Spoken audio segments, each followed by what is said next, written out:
I'm going to be leading you through the read aloud for chapters 9 and 10 of Front Desk. Happy Friday. I'm really happy to be here with you guys. And there is an exit ticket after this. This is a graded assignment, so make sure you get that done, and I can't wait to see what you write.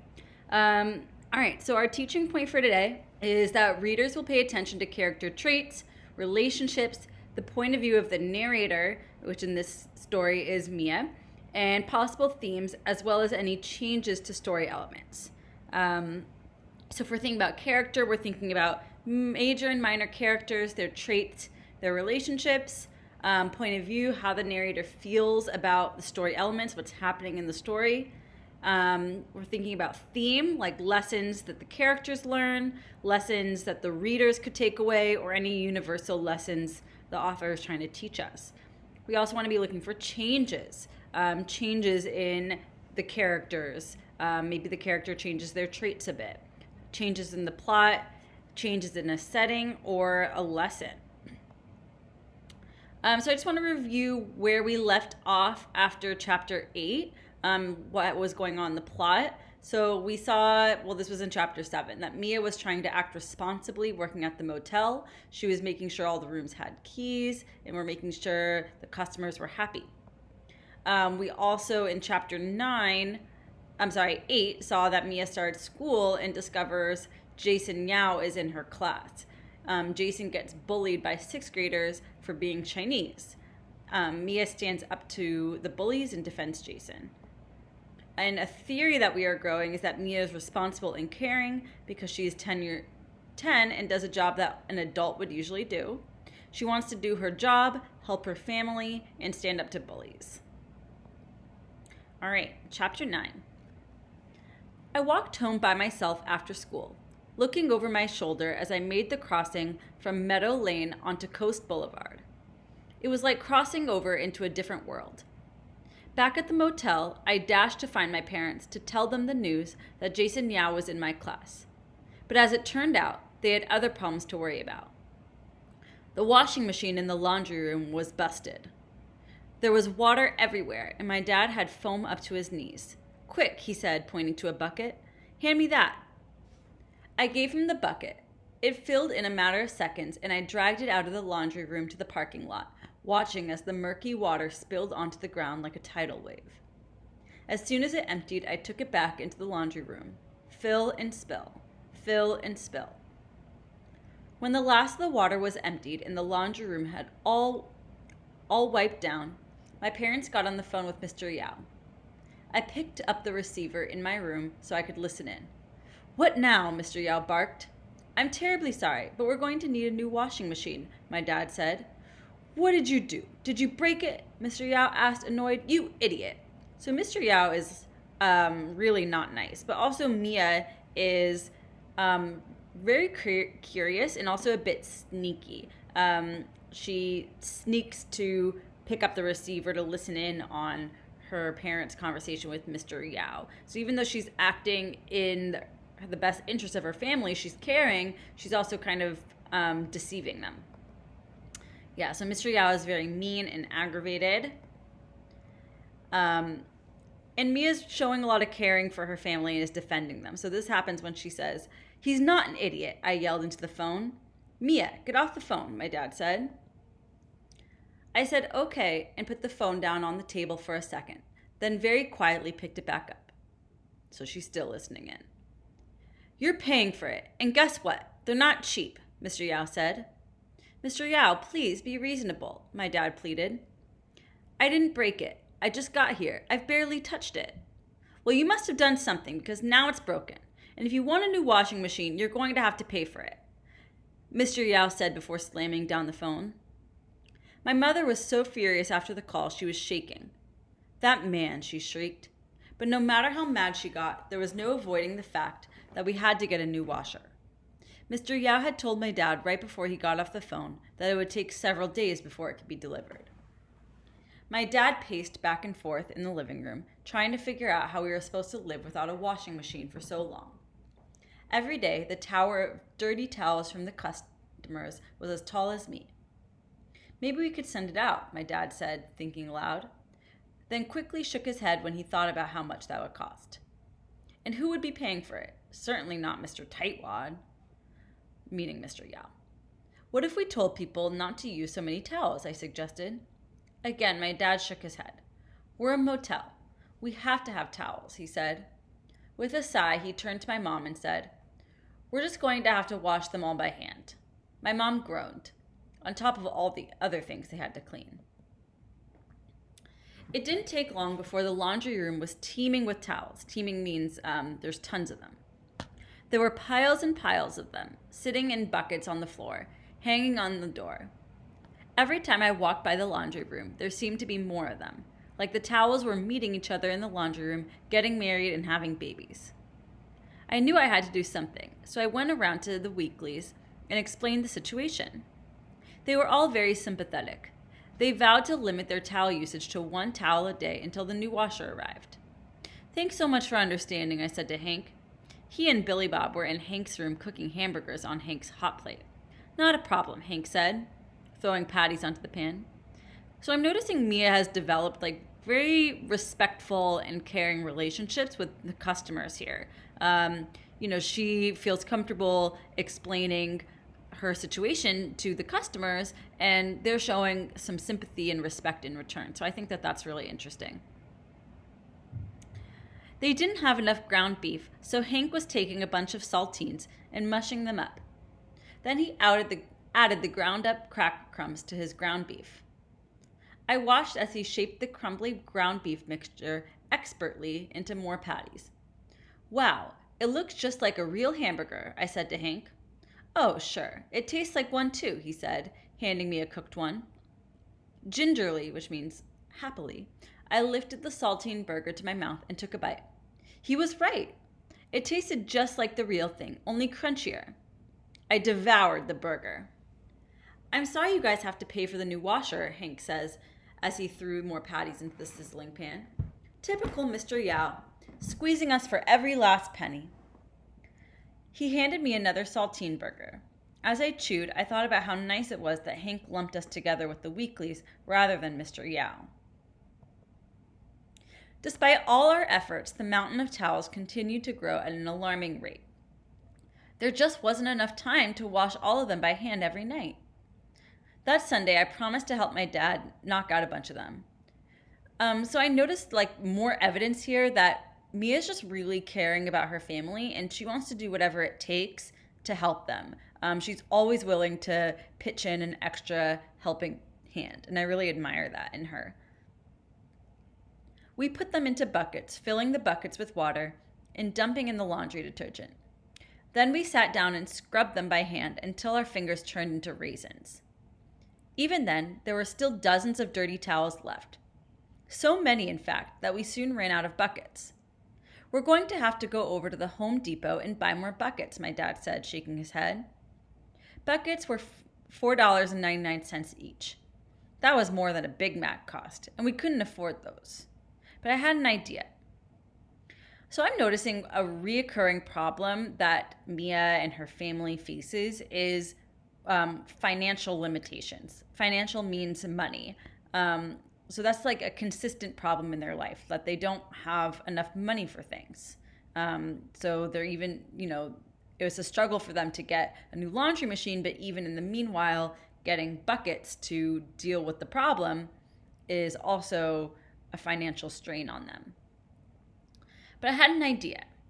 I grabbed as many of the rest of the dirty towels as I could and ran toward one of the empty guest rooms. Follow me, I said to my dad. I headed straight for the bathroom where I dumped the dirty towels in the bathtub, ran the water, and sprinkled the laundry detergent. But how are we going to scrub them? My dad asked. I grinned at him and started rolling up my pants. As soon as my dad saw that, he smiled and started rolling his up too. We jumped in the tub together, the water sloshing and splashing as the wet towels tickled our toes. We made so much noise jumping and screaming and laughing that my mom came to see what was going on. So I'm noticing here Mia is being a really creative problem solver. They had this big problem of having to clean all these towels, and Mia got the idea to do it in the bathtub of a empty room, and that would help them clean a lot more towels a lot quicker. "What are you guys doing?" she asked. We froze when we saw her, bracing for a lecture. But when I peeked at her face, I didn't find a frown. So I think they thought that the mom would get mad, but it seems like she isn't mad after all. "Scoot over," she said. My mom started rolling up her pants. That afternoon, my parents and I hopped and hopped and hopped, laughing so hard we soon forgot we were washing towels. So I'm starting to think a possible theme in this text is that when you work together and you find joy in your struggle, it helps you overcome. I'm noticing here the family is working together and they're kind of finding light in their dark situation. So I'm wondering if that's a theme that's going to be growing throughout this text. Chapter 10. 2 days later, the new washing machine arrived while my dad and I were working, as did an unexpected guest, Uncle Ming. Uncle Ming wasn't really my uncle. That was just what we called family friends in China. But he had worked in the same hot, sweaty kitchen as my dad last year, and we hadn't seen him since. So, again, the family is experiencing, financial difficulty. It sounds like the dad is consistently in these jobs that, don't treat him well or uncomfortable, because right now he's working for Mr. Yao, who's a terrible boss, and it sounds like him and Uncle Ming had worked in a hot, sweaty kitchen before. So that's more clues that something this family has to deal with frequently is their financial struggles or poverty. How he managed to drive himself to the Cali Vista, I had no idea, because smoke was coming out from the hood of his car when he arrived, and the bumper was falling off. And Uncle Ming himself actually looked worse than his car. That's telling me Uncle Ming doesn't look so great.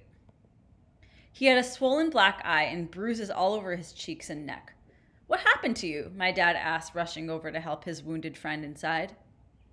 He led Uncle Ming into the kitchen. Uncle Ming winced as he slid into the chair, like it hurt even to sit. "It's a long story," he said. His thick Beijing accent made me feel like I was back home. He lifted his puffy eyes and peered at my dad. "It's good to see you, old friend." My dad gave Uncle Ming a hug while I took out his things and put them inside one of the guest rooms, room 1, the nicest one. So I'm thinking Mia's caring for Uncle Ming because she wants him to be in the nicest room. When I got back, the two were deep in conversation, talking about sharks of all things. That was weird. I didn't want to disturb them, so I stood in the corridor listening. "But why, Ming, did you go to the loan sharks?" my dad asked. "I wasn't planning on it, but then I lost my job." Oh, so they weren't really talking about sharks. They're talking about loan sharks, which is very different, but we're going to learn more about what that is. "I lost my job, and $100 turned into $500, and before I knew it, how much do you owe them?" $5,000, Uncle Ming said. So this is more evidence that Uncle Ming, like Mia's family, faces poverty, because he wouldn't have had to go to loan sharks if he wasn't in financial trouble. My dad said a swear word in Chinese. "What do I do, buddy? They're going to kill me if I don't pay up," Uncle Ming cried. I gasped at the word kill. They both looked up at me and immediately dropped the subject. They didn't bring up sharks or loans again the whole evening. That didn't stop me from thinking about it, though. After dinner, while my parents and Uncle Ming reminisced about China, I slipped out the back door. Reminisced means talking about old fond memories. Hank wasn't in his room, but Billy Bob's lights were on. I peered inside and saw that the Weeklies were just starting another game of Monopoly. "Mia," they exclaimed when Billy Bob opened the door. "Come and join us." I grinned. I loved Monopoly. "Can I be the hat?" I asked them, plopping down on Billy Bob's bed. The hat in Monopoly looked nice. It looked like a rich man's hat. The shoe, on the other hand, looked like a poor man's shoe.